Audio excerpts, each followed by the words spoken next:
Greetings, all. Greetings.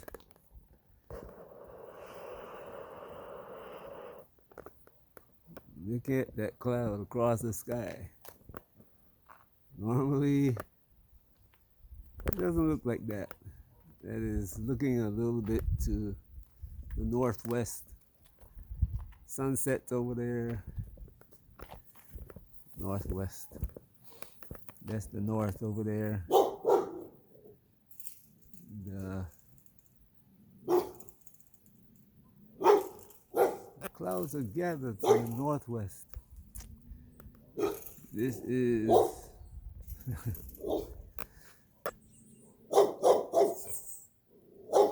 guardian of the neighborhood.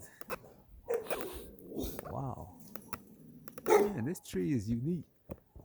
I've never seen 4 breadfruit on one branch like that before. The most I've ever seen is 2. The most I've ever seen is 2. But this tree looking unique. Wow. You want to walk down through there. Anyway, a little walk this evening.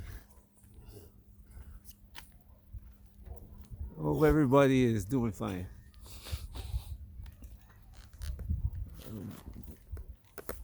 One of the things I want to talk about today is the system that we live in.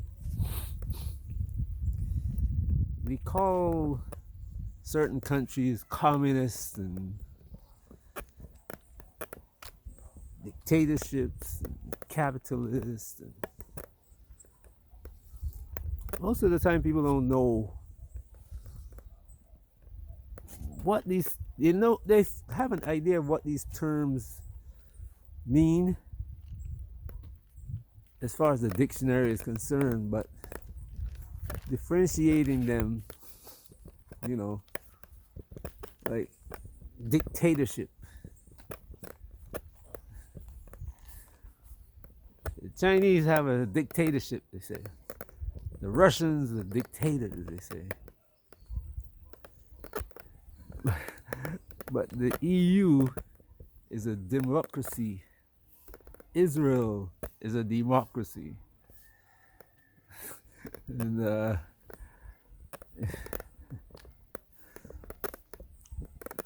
never dig into the word demo. Demo. Demonize. Demon. Anyway. Yeah, we gotta look at, we're going to look at some of the, let me go back.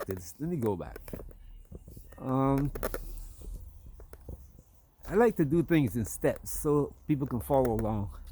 But yesterday, I was watching a video from one of the people I subscribe to from Gambia. Brother's name, he called his channel Sene Gambia. And he deals with sometimes he deals with some controversial subjects too. When I say controversial according to what Caucasians say, controversial. Because anytime you begin to talk about things that they don't want you to talk about, they call it controversial. So people will look at it and think it is hateful. Because Caucasians have the way of their language, their soft language. If you start talking about Africa or the rights of black people, it's controversial. We don't have any rights. What's controversial about that? But anyway, he had a segment of a video of a woman who calls herself African American, who's talking about moving back to Africa. And a lot of us, she says, were bringing capitalism from the West and America to Africa. And she suggested that we should instead Orange Cottage, the cottage restaurant. Never eaten there. I've gone there before, a few years down the road, but never to eat. Anyway, she said that we should be coming to Africa and working for the community instead of working for ourselves.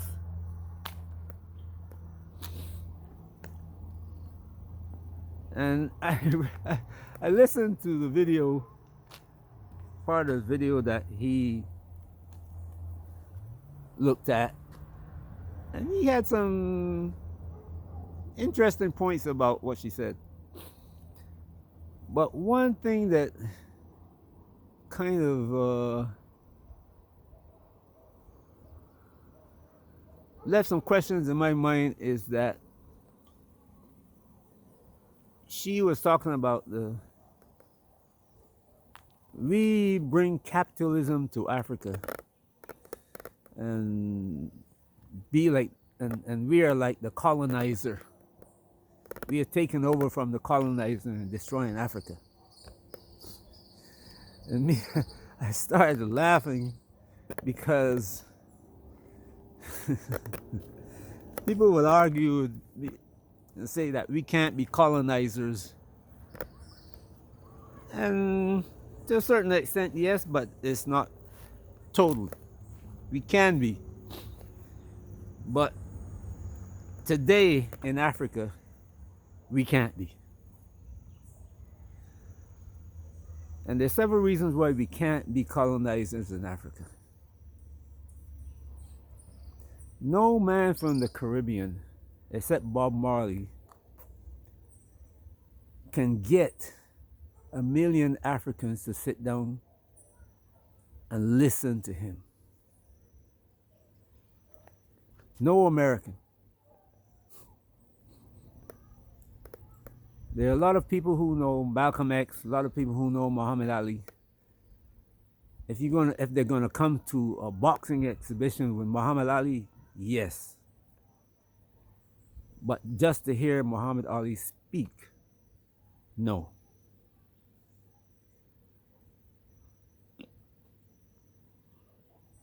And you have to be able to control that audience.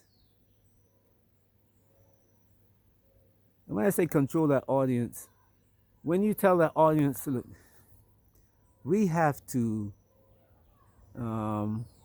take over the government of Gambia, not illegally now. I'm not talking about by guns. So don't go off on a tangent, please. We have to take over the government of Gambia, change the way things are done, and have the government working for the people. You got to stop the stealing and all that. See, we don't have that kind of power. We come to Africa. Some of us come with a plane ticket. I know one brother and his wife in Gambia. Not know them. I know them I've spoken to them. I talked to them face to face. And they are beginning to grow. But as far as being able to command attention, they can't. There will be some people in Africa who will listen to their point of view. But if you put 100 people stand in front of them, 99, probably 90 of them are going to walk away. 10 will probably stand up and listen because, he came from Jamaica and they like Jamaica. Bob Marley and other Caribbean people they know of. So they're going to listen to this Jamaican brother. But other 90, if he's not singing, And the brothers can sing. I'm serious, he can sing. Jody can sing. AP, not Jody, AP can sing. But what I'm saying is like we don't command that audience. We can't come and say, you know what, please, Africans, come here, listen to what I have to say. If you disagree with me, tell me. Stop killing each other. We can't. The second point is we don't have the army to come in and take over Africa, which colonizers do.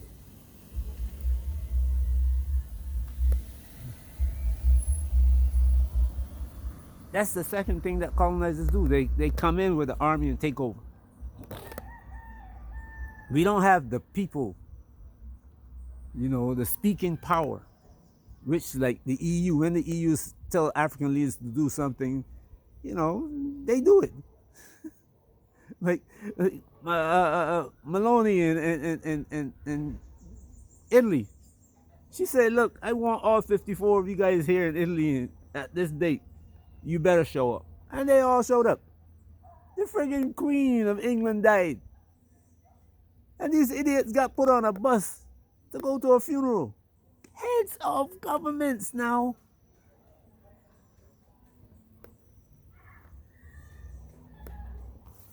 These people come home and F1 African. If I could come before the president of Gambia and say, look, man, you got to stop taking all the people's money. If I go before of Kenya, you see what the Kenyan president did to his country the other day. Set the police and the army against his own people. That's what he would do. If I said something to him about his stealing. We don't have the army to come into Kenya and dictate things. And that's what colonizers do. And we don't do that.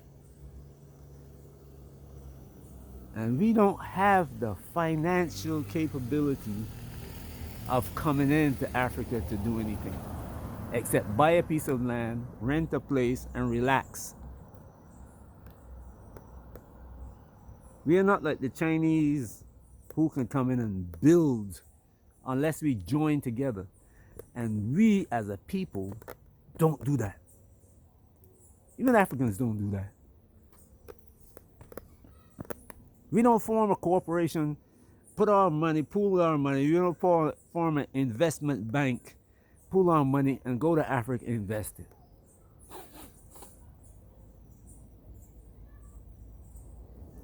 So we cannot be colonizers under that criteria either.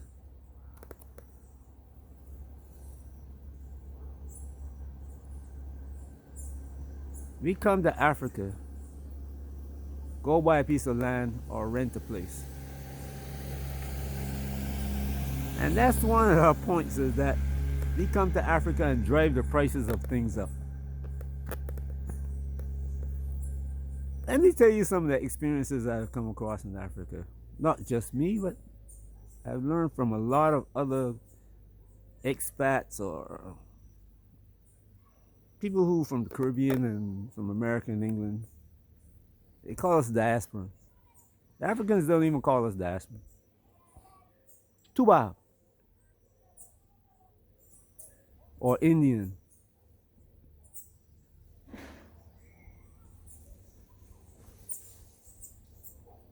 It's only after you open your mouth you say, are you American? Or are you from the Caribbean? You're Jamaican, not Caribbean, you're from Jamaica. But from the time they look at you, you're automatically, you're in the group of colonizers.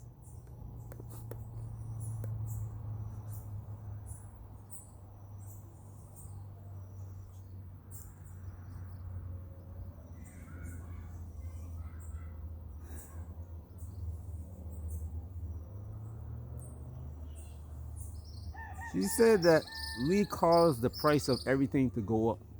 And she mentioned Ghana and a couple of other places, in Nigeria. But we don't have the power to do that. We come to Africa, and when we arrive, we gotta find a place to live. And when we go out to look for a place to live, the African looked at us and say, shoot, he from America, he got money. He from London, he got money. So that apartment that used to cost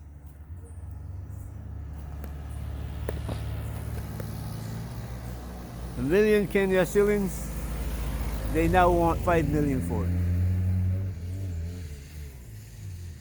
500 Ghana cedis, they now want 2,000 for it. We didn't raise the price. When we go to the store, and yeah, how much is that? Oh shoot, you speak in English. The price has doubled, whatever it is.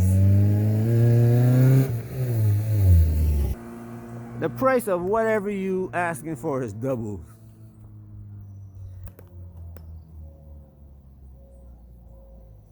Let me give you a joke. One day I was in one of the biggest markets the biggest market in Ghana. It's called Makola. And I decided to walk around and I saw this shirt that I liked and I asked him, what's the price? The guy doubled the price on me. I said, thank you very much. He said, you're too Bob, you can afford it. And just as he said that, the owner walked in and says, how can I help you? What can I said I wanted that shirt right there, but your employee just called me a two Bob and told me I can afford it. And he doubled the price on me. And that man jumped down his throat. He said, you fool, what are you doing? Can't you see him a black man? Can't you see? What's wrong with you? You caused me to lose my... So, you see, I'm telling you, we can't control the prices, lady. This is Africa. When I bought land in Africa,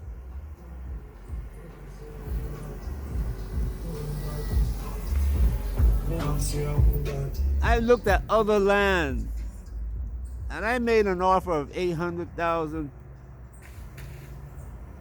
dollars for the thing. Because the people knowing me wanted me to pay 1.5 million. I said, no, I'm not going to do that.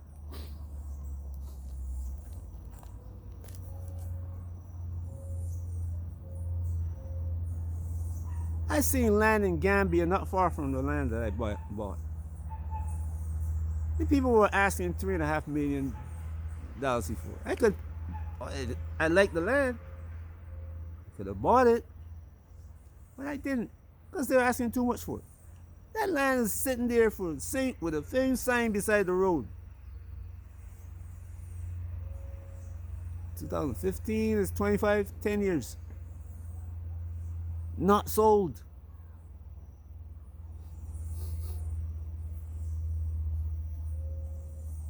And one Gambian told me the price of land is gonna always go up because that's the way it is.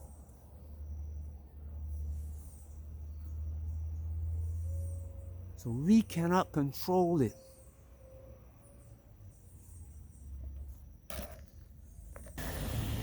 Today in Ghana and other parts of Africa, there are Africans coming back and they are building apartments now. But when I first went to Africa, there weren't any apartments owned by diaspora.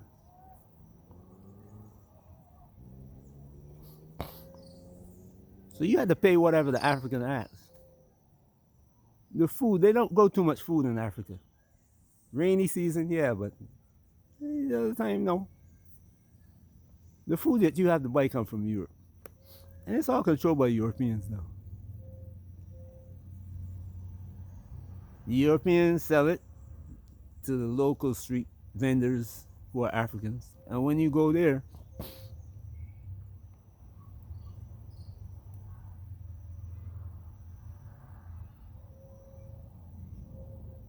you have to pay the price that they ask, otherwise you leave the food. When I first saw it there, I see Africans buying rotting tomatoes. When tomatoes were actually rotting on the Gambia was sitting there at the table. And I seen it other places, Nigeria, Ghana, places I've been. The tomatoes sat there and it was falling apart. And the Gambian lady, well dressed, came there and buy those tomatoes.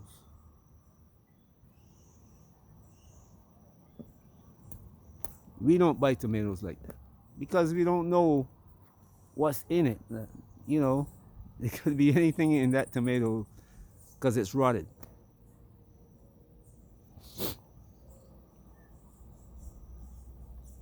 And if she don't sell it today, she's gonna take it back home, bring it back tomorrow. You don't. She would rather keep that tomato till, you know, it's no longer usable at all, rather than sell it for a price that, you know. And me and my wife used to laugh at that. We see so much food in the garbage. So many Gambians in the garbage taking the food out. That sometimes we used to buy food for the old ladies. You'll see them in the garbage and say, hey, look, come.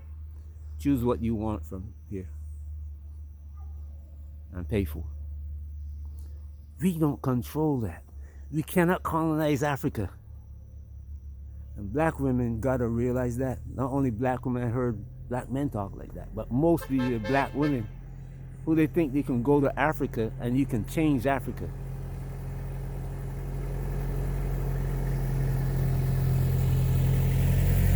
The way it is. And as far as the capitalism that she's talking about, we are coming with our capitalism to destroy Africa. The whole world is capitalist. Unless you go in the jungles of Congo or South America and barter, the whole world is capitalist. Even the people they call communists, they operate on a capitalist system. Once you spending money or some form of trading instrument, it's capital. Once you have to buy equipment from somebody else, you gotta spend your capital. And if you are going to build a business, guess what your capital is? Your time, your energy, your education. You're investing in that. That's your capital. And you're trying to regain it. So when you sell your product, you have the charge for your time, whatever you buy to make what you're going to make, the machinery you're going to make, all that's included in the cost and the sale price when you sell that item. So capitalism is all over the planet. And the Africans have been operating in capitalism for thousands of years.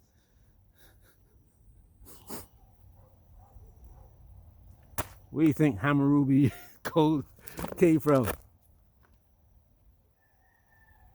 New York? Moscow? Beijing? Nope, didn't.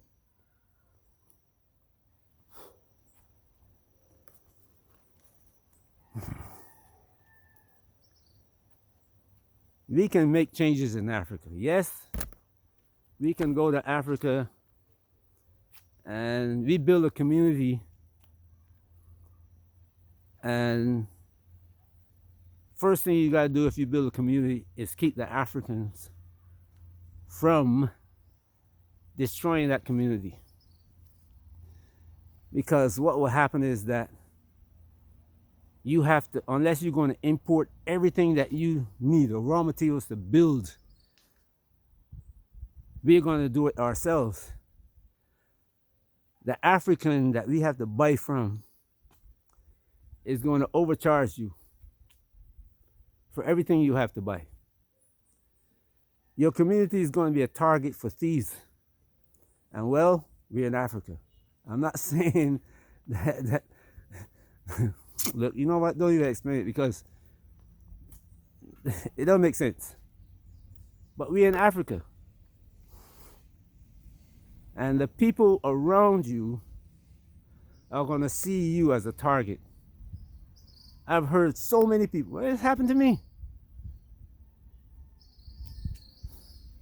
I didn't lose the money. I just paid it because you know what?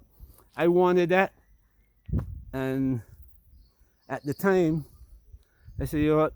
Just pay the price, and go do what you got to do. And that's what I did. But I could have gone to the Indian and buy it for another $500 cheaper. You know, I want a cashew plant, $100 for a cashew plant. I could have gone someplace else and paid 75. I said, you know what? Let me do this in the village, close to my home, because you know I'm employing people in the village, and I'll help out the village people. They will grow more cashew plants, and you know.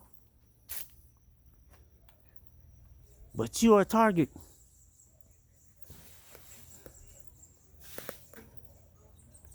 People don't look at these things. You can help Africa, yes. You can come there. If you come there and build a school, put an African in charge of running the school. And you say, okay, we started the school.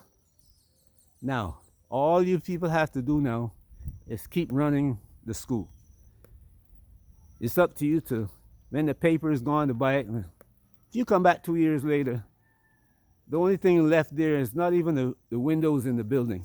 It's gone. There's no school. Not far from the village where I was,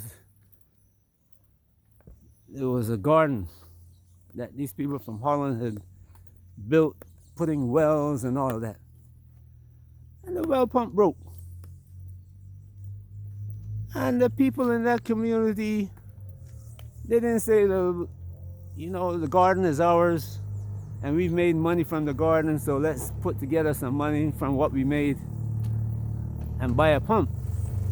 It came online, made a video saying, we need some foreigners to help us build, to repair our well. I'm saying to myself, as a matter of fact, I made a video, I said, why is it that as you got that garden running for 5 years and the well pump is running fine, you have somebody who is like a treasurer who is going to collect money to help with the repairs of equipment and all that you're using in the village? Nope, nobody's going to do that. When it breaks down, everybody is going to either bring water from somebody's well, but by a bucket, or if it's too far, they will abandon the garden.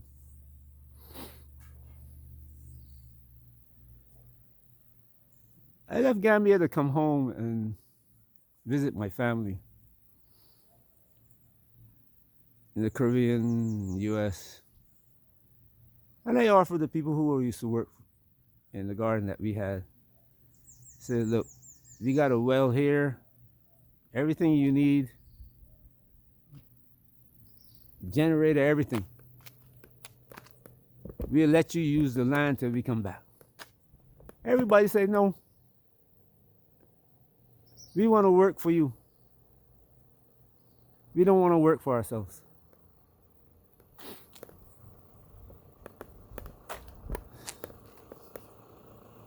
I started laughing in front of everybody. And the guy who I had in charge of the garden, he looked at me and kind of shrugged his shoulders because he knew exactly what I was going to say.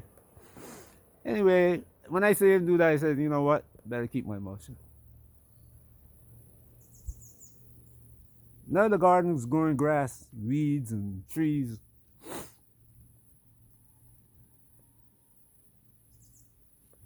But that's how Africa is.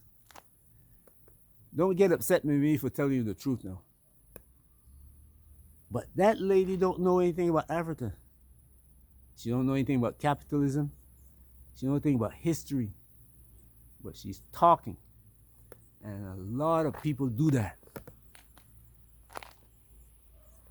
The lack of knowledge is the destruction of a people. And that's what we have among Africans today. Well, it's been going on for a long time.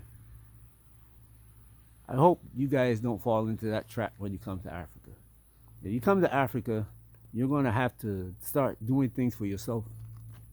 People go talk about how nice Africans are. Yes, they could be nice, but they're not going to feed you when things get bad, and things are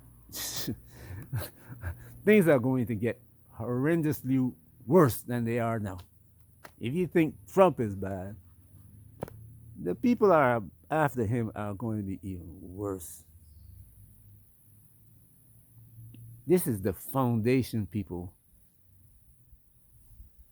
Trump is like the new foundation. You know what I'm telling you? He's destroying, he's knocking down the house. When he's knocking down the house and rebuilding it. And black people are not included. My last video talked about that. People keep trying to get y'all to move. A few will move here and there, but the ones that stay behind, watch what happened to them.